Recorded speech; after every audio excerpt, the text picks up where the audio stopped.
ইরানের উপরে ইসরায়েলের হামলা কিন্তু এটা আত্মরক্ষা না, প্রতিরক্ষাও না।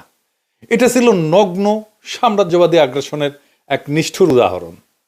এই হামলা আন্তর্জাতিক আইনের স্পষ্ট লঙ্ঘন। জাতিসংঘ সনদের 2-4 ধারা অনুযায়ী কোনো রাষ্ট্র অপর রাষ্ট্রের বিরুদ্ধে শক্তি প্রয়োগ করতে পারে না, যদি না তা আত্মরক্ষার জন্য হয়। ইসরায়েল সেই নীতিকে প্রকাশ্যে পদদলিত করছে।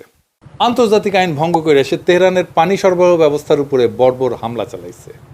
অথচ পশ্চিমা মিডিয়া দেখলে মনে হবে যে ইসরায়েল মজলুম। কি আশ্চর্য দুনিয়া! আন্তর্জাতিক আইনে পানির পরিষেবা, খাবার এবং সুয়ারেজ, এইটার উপরে হামলা করা মানবতার বিরুদ্ধে অপরাধ, একটা যুদ্ধাপরাধ। ইরানের বিরুদ্ধে এই আগ্রাসন এমন একটা সময় আসলো যখন গাজায় গণহত্যা চলতেছে, পশ্চিম তীরে দখলদারিত্ব এবং সারা দুনিয়ার মুসলিম জনগোষ্ঠীর উপরে নির্যাতন নিয়ে বিশ্বজুড়ে প্রতিবাদ চলতেছে। ইসরায়েল এই হামলার মাধ্যমে বিশ্ব জনমতকে বিভ্রান্ত করতে চায়, যুদ্ধের ক্ষেত্র প্রস্তুত করতে চায় এবং মুসলিম দেশগুলোকে উস্কাইতে চায়।